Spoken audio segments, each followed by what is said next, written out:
Il est connu pour être le candidat du Frexit et utilise le terme un peu comme un mantra. François Asselineau est le premier candidat à venir nous voir. François Asselineau, bonjour. Bonjour, merci de me recevoir. Merci d'être avec nous. Vous représentez l'UPR, un parti que vous présidez. Alors ma première question va porter sur une thématique, ou plutôt une formule qui a accompagné 2021. Le quoi qu'il en coûte, lancé en 2020 par Emmanuel Macron, ce vaste plan de soutien à l'économie a pris fin à la rentrée. Quel bilan en tirez-vous en tant que candidat ? Écoutez, moi ce que je note, c'est que les candidats qui se présentent devant les Français en leur disant qu'ils vont réduire la dette de l'État parce que la dette française est épouvantable, eh bien quand ils arrivent à l'Élysée, ils multiplient la dette comme on l'a jamais vu depuis Vercingétorix. Le premier, c'était Sarkozy, qui a fait exploser la dette française avec l'affaire des subprimes. Le second, c'est Macron, avec cette affaire. On a dépensé des sommes tout à fait considérables. Il a pris des décisions. Si je compare avec ce qui s'est passé, par exemple, en Suède où les pouvoirs publics ont réagi de façon beaucoup plus nuancée, sans faire de confinement généralisé, le nombre de morts par habitant en Suède de la Covid est inférieur à celui de la France et ils n'ont pas augmenté leur dette publique. Nous, on s'est ramassé 400. La France, vous la connaissez ? On a augmenté de l'ordre de 400 milliards, mais la dette publique, c'est maintenant à peu près quoi, 110% du PIB, c'est quelque chose. Oui, c'est ça. PIB. Donc c'est énorme. Je rappelle qu'à l'origine, dans les critères de Maastricht, c'était normalement, on ne devait pas avoir plus de 60% du PIB. On va bientôt avoir 2 fois les critères de Maastricht. Et donc tout ceci me paraît déraisonnable.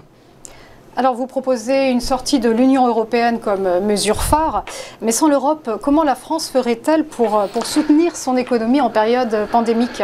Mais d'abord, encore une fois, il n'aurait fallu pas prendre les décisions qui ont été prises, qui ont été des décisions que je trouve personnellement délirantes. On a regardé encore une fois ce qu'ont fait, par exemple, les Suédois. Ça n'a pas eu la même évolution. Deuxièmement, vous pensez peut-être au plan de relance européen, mais je vous rappelle que ce plan de relance des 750 milliards d'euros, je rappelle que la France va recevoir 40 milliards et devra rembourser pour 110 ou 120 milliards. Est-ce que les Français se rendent compte de cette arnaque générale ? De façon générale, si la France se porte mal, c'est d'abord et avant tout pour un sujet qui est caché, qui est glissé sous le tapis, c'est le sujet de l'euro. Je m'adresse ici dans une chaîne de télévision financière et monétaire.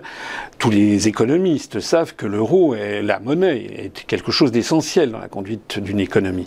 Bon, il se trouve que depuis que nous avons adopté l'euro, la France n'y arrive plus. C'est l'un des 2 grands éléments de dégradation de la France, avec par ailleurs la libre circulation des mouvements de capitaux qui a été adoptée en 86 avec l'acte unique, gravé dans le marbre du traité de Maastricht de 92 et qui favorise les délocalisations. Moi, je suis de ceux qui pensent, je ne suis pas le seul, que la France ne peut pas avoir sur longue période la même monnaie que l'Allemagne. Pour une raison simple, c'est que si les phénomènes sous-jacents qui ont existé de 1949 à 1999, pendant 50 ans, où il y avait à la fois le Deutschmark et le franc, pendant ces 50 ans, le franc s'est déprécié continuellement par rapport au Deutschmark, ce qui ne voulait d'ailleurs pas dire que la France s'appauvrissait. Au contraire, on a eu les 30 Glorieuses. Ça voulait dire qu'il ne faut pas avoir une sacralisation de la valeur externe de la monnaie. Ça permettait de compenser les évolutions différentielles de compétitivité entre l'Allemagne et la France. Maintenant, on a la même monnaie que l'Allemagne. Enfin, le même taux de change, c'est pas vraiment la même monnaie, ça faudrait entrer dans les détails juridiques, mais on a globalement la même monnaie. Et donc, on a une monnaie qui est cotée sur les marchés financiers, entre ce que serait coté le Deutschmark et ce que serait coté le franc français. Donc une monnaie qui est trop bon marché pour les Allemands, qui dégage des excédents commerciaux absolument énormes, et puis une monnaie qui est trop chère pour la France, mais aussi pour les pays du Sud. Et tout ceci va mener, tel que je l'interprète en tout cas, à une explosion à venir, dont témoignent d'ailleurs les soldes de ce que l'on appelle Target 2, je me permets de en parler parce qu'ici on est chez des spécialistes, c'est-à-dire les soldes de la balance des paiements courants au sein des pays de la zone euro. C'est un sujet qui est absent des débats politiques, notamment pour la présidentielle, c'est effarant. En ce moment, pour la présidentielle, on parle de Pétain et les Juifs, on parle du pronom Yel, on parle du foie gras interdit dans les cantines, on parle de la vitesse sur le périphérique parisien, mais on se moque du monde. les candidats à l'élection présidentielle cachent ce phénomène fondamental qui est la divergence qui existe entre des pays qui sont créditeurs au sein de Target 2, l'Allemagne, la Finlande, le Luxembourg et puis les Pays-Bas, et puis tous ceux qui sont déficitaires. On a quand même atteint dans Target 2, je ne sais pas si les auditeurs connaissent ce point, plus de 1000 milliards d'euros de créances de la Bundesbank sur les pays du Sud, à quoi s'ajoutent encore 500 milliards d'euros des différentes banques centrales nationales des 3 autres pays que je citais, les Pays-Bas, le Luxembourg et la Finlande. Et à contrario, vous avez des pays qui sont complètement déficitaires, notamment la France, dont le solde dans Target 2 ne cesse de s'accroître de façon déficitaire. Alors tout ça pour dire quoi? Pour dire que c'est une situation qui est instable.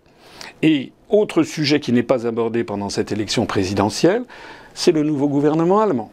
Puisque, en réalité, M. Olaf Scholz et son ministre des Finances, qui est ancien président du Parti libéral-démocrate, ont finalement plus de pouvoir sur les finances françaises que M. Le Maire. Parce que c'est eux qui donnent le là. Les 2 grandes puissances économiques du monde occidental, ce sont les États-Unis d'Amérique et l'Allemagne pour l'Europe qui dominent l'Europe. Or, M. Olaf Scholz et sa coalition sont beaucoup moins accommodants que Mme Merkel, et je pense que nous allons, dans les semaines, les mois et les semestres à venir, on va avoir du souci à se faire avec une exigence de rigueur sur le futur gouvernement français.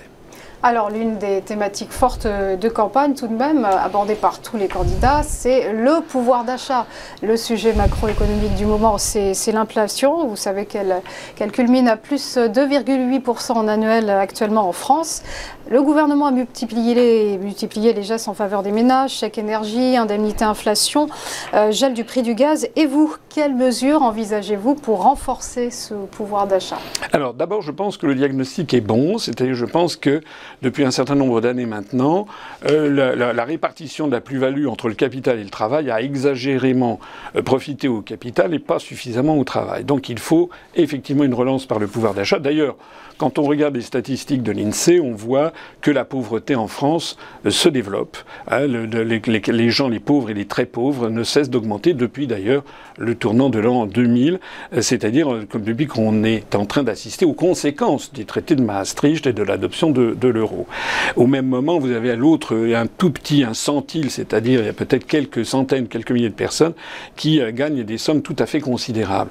Donc le diagnostic est bon, il faut redonner du pouvoir d'achat. Sauf que les candidats qui proposent d'augmenter le pouvoir d'achat, moi je le propose. Je propose 24% sur 5 ans, c'est-à-dire à peu près 4,4% par an.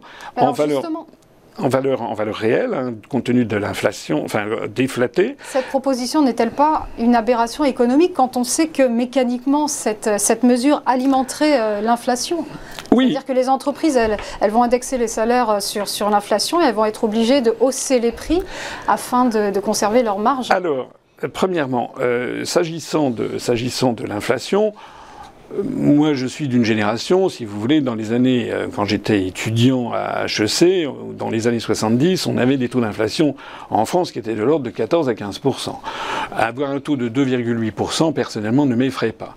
Je vous note d'ailleurs qu'aux États-Unis, c'est monté à 7%. Bon, ça semble redescendre. Qu'il y ait un petit peu d'inflation, personnellement, ne me gêne pas, parce que c'est une des façons de rembourser sa dette.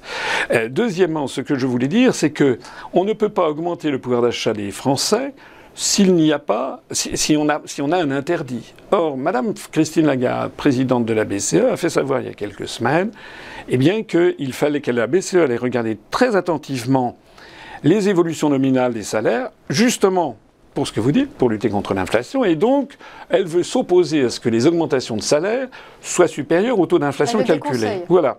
Oui, bon, elle a des moyens quand même, parce que la Banque Centrale Européenne suffit par exemple qu'elle ralentisse les rachats des obligations d'État sur le marché secondaire pour que ça pose problème. Bon, et ça veut dire quoi? Ça veut dire que tous les autres candidats qui sont là, vous savez, on se croirait chez Sotheby ou chez Christie's, c'est à qui donnera le plus de pouvoir d'achat. En fait, ils veulent rester dans l'euro. Alors ils font comment? Ils mentent en fait aux Français.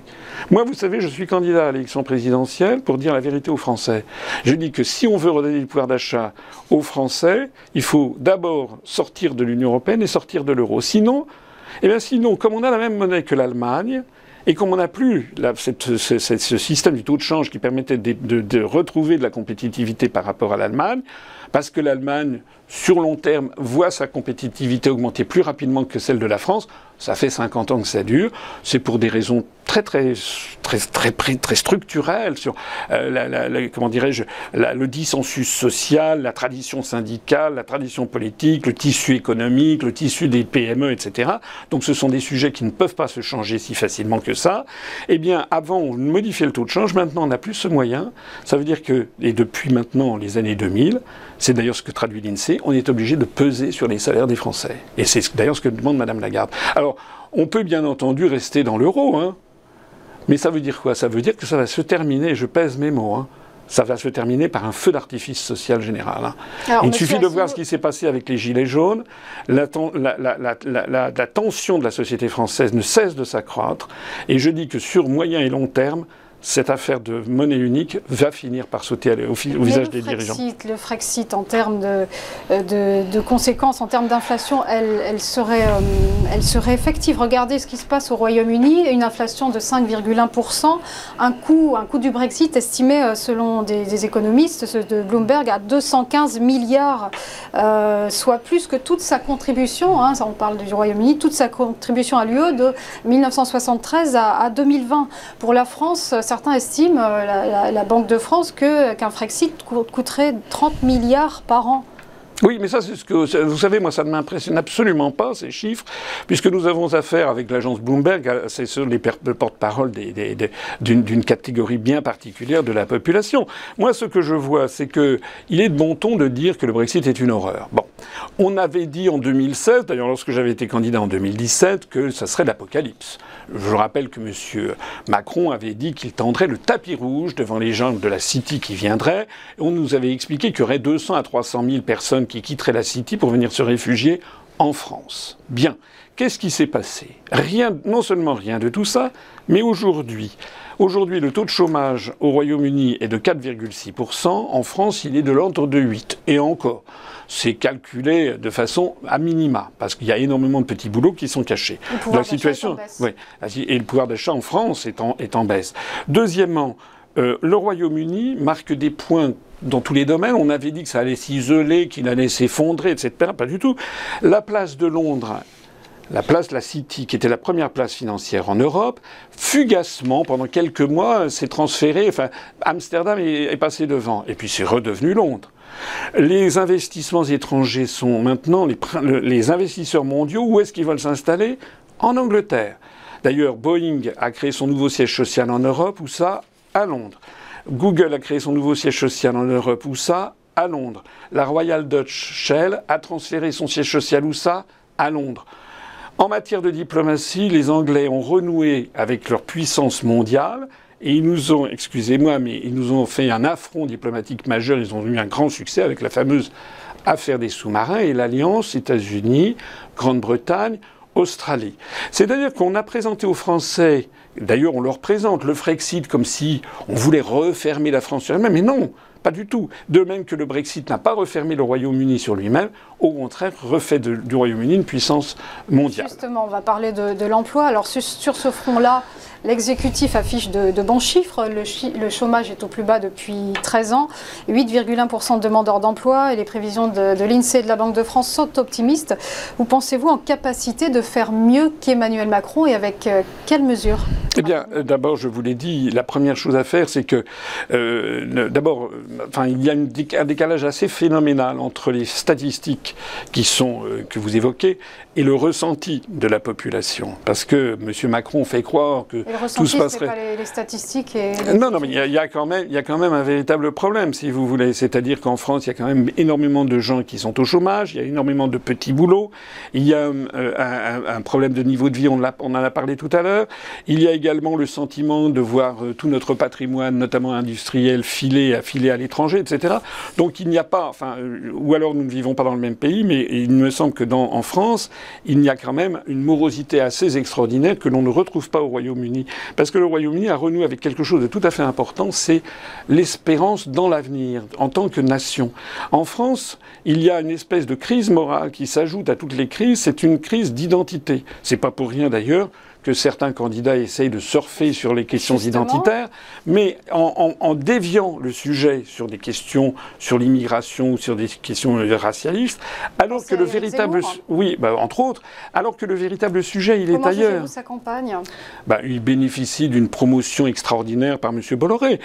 Voilà, c'est tout. Donc M. Zemmour a été, j'ai vu qu'il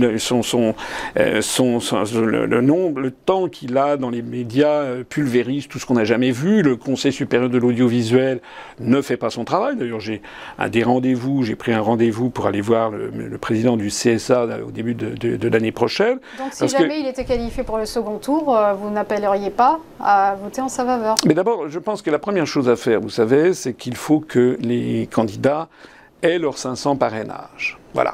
Et là, il faut bien faire la différence entre la notoriété médiatique et le travail de terrain. Moi, je pense que j'aurai mes 500 parrainages, mais pourtant, je suis blacklisté de tous les grands médias, ce qui pose quand même un problème. On vous a vu sur une chaîne publique oui, vous avez raison. Vous avez raison, c'était la première fois depuis 2 ans et demi, effectivement. Je rappelle quand même que j'ai fait 1,2% des voix aux élections européennes de 2019 et que si on appliquait ce simple pourcentage de 1,2%, qui n'est pas 0,0, hein, 0,0, ça c'est M. Zemmour, c'est M. Macron quand il était en 2016, c'est M. Montebourg, 0,0. Ce sont des gens qui ne se sont jamais présentés et qui pourtant ont des couvertures médiatiques tout à fait sensationnelles.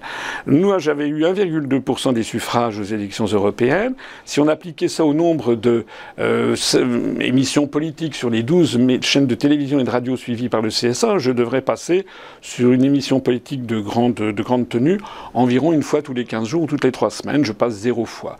Donc il y a, c'est un constat, je le signale, il y a effectivement un barrage, mais ce qui est intéressant, c'est pourquoi est-ce qu'il y a ce barrage. Un journaliste célèbre m'a dit un jour en aparté, on ne vous invite pas parce qu'on ne sait pas quoi vous répondre. Parce que je voudrais dire ici quelque chose qui me paraît important.